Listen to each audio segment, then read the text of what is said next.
राजा रहुगण का प्रश्न और भरत जी का समाधान। राजा रहुगण ने कहा, योगेश्वर, आपने जो यह कहा कि भार उठाने की क्रिया तथा उससे जो श्रम रूप फल होता है, वे दोनों ही प्रत्यक्ष होने पर भी केवल व्यवहार मूल के ही है, वास्तव में सत्य नहीं है। वे तत्व विचार के सामने कुछ भी नहीं ठहरते। सो इस विषय में मेरा मत चक्कर खा रहा है और आपके इस कथन का मर्म मेरी समझ में नहीं आ रहा है। जड़ भरत जी ने कहा, पृथ्वीपते, यह देह पृथ्वी का विकार है, पाषाण आदि से इसका क्या भेद है? जब यह किसी कारण से पृथ्वी पर चलने लगता है तब इसके भारवाही आदि नाम पड़ जाते हैं। इसके दो चरण हैं, उनके ऊपर क्रमशः टखने, पिंडली, घुटने, जांग, कमर, वक्षस्थल, गर्दन और कंधे आदि अंग हैं।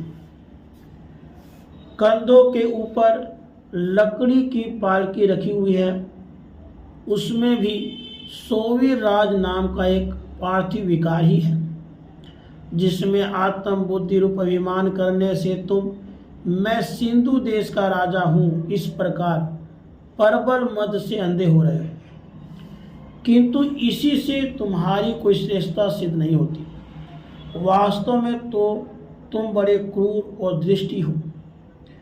तुमने इन बेचारे दिन दुखिया कहारों को बेगार में पकड़कर पालकी में जोत रखा और फिर महापुरुषों की सभा में बढ़ बढ़कर बातें बनाते हो कि मैं लोगों की रक्षा करने वाला हूँ। यह तुम्हें शोभा नहीं देता। हम देखते हैं कि संपूर्ण चराचर भूत सर्वदा पृथ्वी से उत्पन्न होते हैं और पृथ्वी में लीन होते हैं। अतः उनके क्रिया भेद के कारण जो अलग अलग नाम पड़ गए हैं, बताओ तो उनके सिवा व्यवहार का और क्या मूल है?